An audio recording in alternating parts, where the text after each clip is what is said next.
Alright, greetings fellow humans. Here we are for some news tonight, and it's almost the end of October. There's only a few days left, and there's only a few videos, and it occurred to me, I have not used any 10-2 music this month. Whoops. It deserves some recognition. So yeah, let's use some 10-2 music. I guess maybe for the month of July I didn't use a lot of the other 7 games, but it's okay. It's okay. We're not going to think about it too much.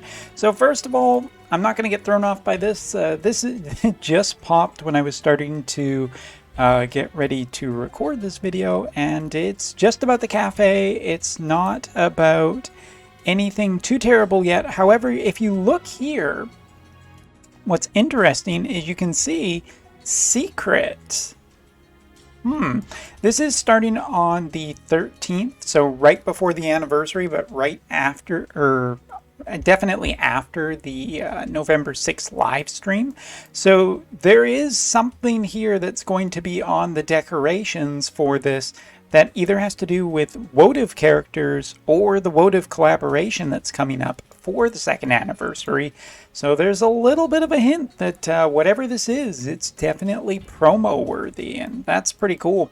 For anyone who is interested though, there's going to be some table mats and coasters and all these different things that you'll actually be able to get and buy and spend exorbitant amounts of money on this game. And I'm sure you're all excited about that. But let's continue on and let's talk about what's going on here on the JP side for the beginning of November, but not necessarily the most notable part of November. First of all, a guild member gaining quests, campaign's the right word, is going on. So if you have a certain number of members, you'll get a certain number of gifts. That's basically it. Books, that's basically it. And a mountainous region looks like to be the place or thing for our next map. So great, awesome. Maybe that means Dragoons are going to get a bit of an advantage here, although I assume it will be focused on a new character. So let's get right into it and let's show off our brand new character. We have a preview for him tonight, Ranan. Ranan is our 3rd of the Final Fantasy War of the Visions, Final Fantasy Brave Exvius, Warrior of the Crystals. God, it's such a damn long title, isn't it? But Ranan is going to be the 3rd entry after Setia and June. He is a Thunder Elemental Mage, 100 cost limited fest character, and we do have a bit of a preview here. So let's start with the thing that we know for sure, which is his master ability. Let's start from the bottom and work our way up. Something different today. So of course he has the Thunder attribute bonuses for other units, but his own range resistance is a increase of 10, and ability activation time is a negative 20%.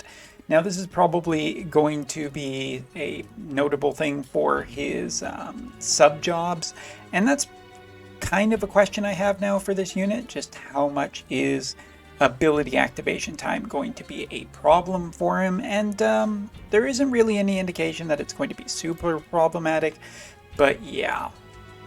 Should be noted that it is a thing.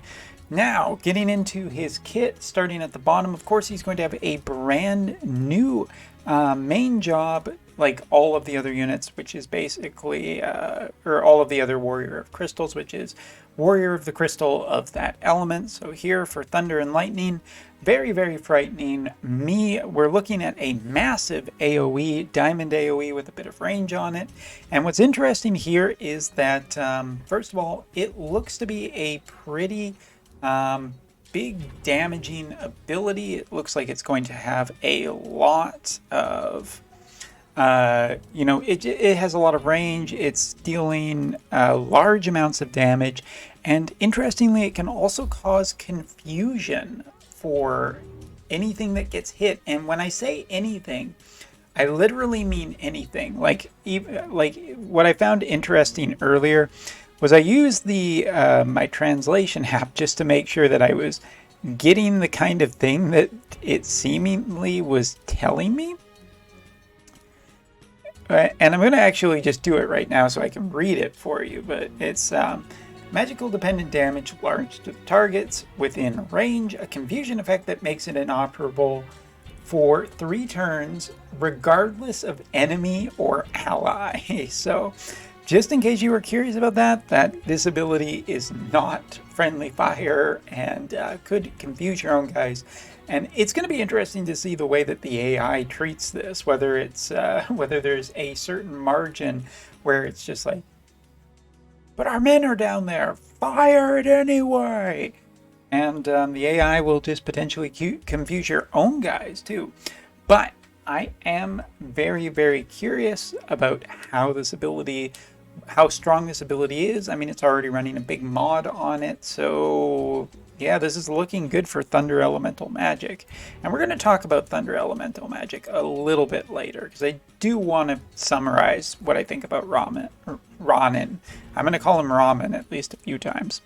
Second ability is a barrier-based ability. It is a 3-time damage reduction ability. What's interesting here is that the ability doesn't specify whether it is attack or physical or magical, which means it's both. It's just a barrier that you can use to reduce damage, whatever type it is. And that's very powerful and potentially really scary too. This character might be fairly tanky because of this, if it gets a good, damage reduction down percentage. Not thinking they're going to make him immortal, but without a good barrier breaker, this unit might be a bit of trouble. Now, as for the Limit Burst is just a 3-turn spirit penetration up on the unit, as well as dealing massive amounts of thunder damage. The spirit buff comes before the attack, so you will get that off of his Limit Burst. But his Limit Burst is another huge AoE, and this seems to be the way that Thunder Magic is going in the future. Just large AoEs and really powerful. And I think, well, we'll summarize this a little bit later, but this is looking pretty damn good. Now, getting up to the main part, this is where things get interesting, because we've talked about his main job, at least as much as we know, and it seems like, other than a few defensive capabilities that this main job will have, he is very much going to be a DPS style main job. So once we get into the sub jobs, this also is a very interesting part of the picture. Sub jobs is Kotodama / Messenger, and his tertiary job is Devout. Now, globalers don't probably know too much about Devout, but it is a new kind of support-based healing class that is also capable of dealing high amounts of damage with very key abilities. Think kind of like time mages with better spells, basically, and better support, and better healing, and all of that. So yes, that is essentially what Devout is, and I'll talk about it a little bit more later, but we're looking at a primary DPS with some potential sure hit abilities. And last but not least, we're also looking at some support skills too from a strong new magic class, but magic across the board. I think this unit will be very powerful, but we'll summarize him a little bit later. Taking a look at what else, of course, there will be a brand new weapon for our brand new character, a Thunder Elemental Mage Staff that will be, of course, tailored to Ranan, but I'm sure will be beneficial to other Thunder Elemental Mages. So this is an interesting farm, because I think that this farm is almost mandatory, because there are going to be other Thunder Elemental Mages that can get this, but it is a permanent farm in the game, so you don't necessarily need to rush it down, but this might be one of the pieces of equipment you might want multiple copies of at +5, especially if you are interested in doing a pure Thunder Mage team. I think it's actually possible now. Alright. Continuing on, I do want to bring this up because here we have a brand new event on the JP side. Smile is Izuko no Ni, which is not the best translation of it. That's just the Google translation for it. But taking a look here, We are this piece of story content has a couple notable things. First of all, brand new piece of equipment, the white cape. I don't think that this will be necessarily only for the characters shown here. I think it'll be maybe just a generally good piece of equipment. But what's interesting is this piece of artwork, because Shell has the same artwork, Titus has the same artwork, but why all of a sudden does Howlet have different artwork? I mean, Crive looks like she has... I mean, Crive's a pretty big VA for this game, so I'm not surprised that her character gets a fair amount of attention, but Howlet is interesting here, especially coming up on an anniversary, and kind of just curious, is this a costume? Is this alternate artwork? Like, what is the story behind this? Because it's very kind of interesting. We get this artwork here, and everything else is pretty standard in it. I'm curious about how this comes up. Maybe costumes are being added, maybe it's nothing but point of interest and a new piece of equipment to be farmed. Alright, so I do want to talk about Ranan just before we summarize up, well, this is, I guess, part of the summary. My brain today, man. Alright, so talking about Thunder Elemental magic, obviously we have certain characters such as Zilma, we have Saria, Sestalia, depending on which version you play and whatnot, and we have Skull. And this is really, at this point, this is a big question mark for me, whether or not any of this is going to be as strong as I think it is. Taking a look at the Thunder Element does have a benefit of just having, you know, some really strong characters. It has a tank option before, it has a, you know, gunners and range, it has physical with, you know, thunder slashy boys, and it has thunder spears, so it's a pretty well-rounded group. But one thing that's always been kind of missing from it is a good healer and maybe potentially a support. Yes, I know she can do some healing, but follow me for a second here. Talking about exactly what a Devout is.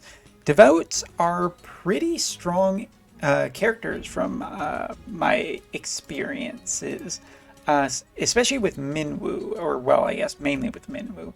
She's able to increase attack and magic. She's able to increase or restore HP at the same time. She has defense penetration skills. She has high damage elemental skills that can also cause sleep on targets. She can increase debuff resistance as well as fire attack. She can reduce skill activation time for herself. So all of this is really good. Devout is a really strong class, and it is good both on being able to, you know, buff your characters, heal your characters. It just kind of does all of these things a little bit, but I would say that they are pretty dang strong. One of the reasons why I have kind of focused on Minwu, and she is one of my more advanced Selection Quest characters, is because I'm really interested in her, and I've been able to use her to some pretty good success. I think she's a pretty darn good character. But now seeing it come to the Thunder Element, where we have, you know, really some promising stuff at this point. We have Salia, who is a pretty darn good Thunder Elemental Mage, so good that back in the day we basically considered a UR, even though she was a lower tier character. And this guy's got his EX, and his EX, if you remember correctly, I said that I was tentatively impressed with Skull, because I thought that his EX, you know, really started to do some of the things that it needed to do. Not necessarily the counter, but he was be able to, you know, his damage was more shored up at this point, and he got a brand new skill, which was a massive AoE that decreased thunder resistance. And if there was a really strong Thunder Elemental Mage that came along after this, they would benefit greatly. And here it is. Here it is. We have our brand new Thunder Fest character. And so I think that Thunder Mages are potentially going to have a really strong time to shine here. A mono element Thunder deck, or Thunder group, looks to be pretty damn strong with all of this. And keep in mind, this is not the complete picture yet. following week on the JP side, we're going to get a new vision card. The vision card is going to be Ranan's vision card. It's going to be a 99% chance it's going to be just like Jum and Setia getting a brand new vision card that has a brand new summon on it that will be tailored to Thunder Mages, that will be great for him, great for Skull, and we'll also get a vision card that will support Thunder Magic and Thunder-based teams, Mono Thunder teams. All that makes me think that this is a great character to get if Anniversary wasn't right around the corner. This is definitely, whatever is coming up for the Japanese side, it's probably pretty big. Like I said, I figured that there was going to be a big collaboration coming up for the second anniversary. And yeah, they're even kind of still just hinting at it. We've gotten dropped hints before, and now we're getting some more stuff. Whatever is on here, I'm very, very curious. But we don't have too terribly long to wait. But you're either going to, I think for anybody who is entered, like, they love the Thunder element, they love that, lightning and whatnot, and especially lightning magic, this is a character you need to get kind of thing. But for Japan players right now who are kind of very curious about what is coming up at Anniversary, I think that this might be one that you could probably skip and maybe just get a little bit later. Just because I really have a hunch that second Anniversary is going to have something pretty damn major at this point. If not for the game, then for a collaboration, because 2 years, man, you gotta do something special. But what is it? I'll reveal my guesses later. Anyway, thanks for watching, take care, and see you next time. Let me know in the comments whether or not if you were a JP player, would you go for the second Anniversary save, or would you get this guy in a heartbeat? Anyway, thanks for watching, take care, see you next time.